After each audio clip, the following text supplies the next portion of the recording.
Haleluya, shalom saudara-saudaraku yang dikasihi oleh Tuhan Yesus Kristus. Berbahagia apabila dapat menyapa Bapak Ibu di pagi hari ini melalui program Berita Pengharapan. Berita pengharapan bagi kita di pagi hari ini adalah mujizat itu masih ada. Alkitab berkata dalam Markus pasal yang kelima ayat yang ke-34 demikian.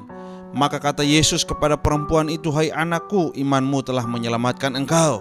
Pergilah dengan selamat dan sembuhlah dari penyakitmu." Sebuah pertanyaan yang kerap kali timbul di dalam hati banyak orang Kristen. Masihkah mujizat Tuhan terjadi hingga saat ini? Ataukah mujizat itu hanya terjadi pada zaman dulu kala pada masa Yesus melayani di bumi ini dan sekarang tidak terjadi lagi? Jika mujizat itu masih terjadi, mengapa masalahku sampai detik ini belum ada jalan keluar? Mengapa sakit penyakitku juga tidak kunjung sembuh? Padahal sudah lama aku berdoa dan juga didoakan oleh para hamba-hamba Tuhan. Mari kita perhatikan kisah yang terdapat dalam Alkitab ini. Ada dua orang yang mengalami persoalan dan menghadapi jalan buntu. Mujizat pertama adalah seorang wanita yang mengalami pendarahan selama 12 tahun dan disembuhkan ketika ia berjumpa dengan Tuhan Yesus Kristus. 12 tahun bukanlah waktu yang singkat. Tak bisa kita bayangkan betapa sakit dan menderitanya wanita itu. Banyak orang pasti tidak akan bertahan dan akhirnya putus asa bila menderita terus-menerus dalam waktu yang sangat lama. Selama bertahun-tahun wanita itu pasti berusaha mencari kesembuhan kemana-mana. Dan bisa dipastikan biaya yang dikeluarkan sudah sangat banyak. Dan mungkin kekayaannya sudah habis ia gunakan untuk berobat. Namun tidak ada hasil. Tapi wanita ini tidak putus asa dan percaya bahwa selalu ada harapan selama mau berusaha.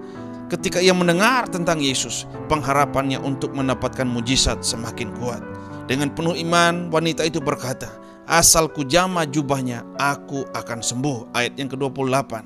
Setelah menjama jubah Yesus, seketika itu juga mujizat terjadi. Seketika itu juga berhentilah pendarahannya, dan ia merasa bahwa badannya sudah sembuh dari penyakitnya. Tuhan Yesus menghargai iman wanita ini.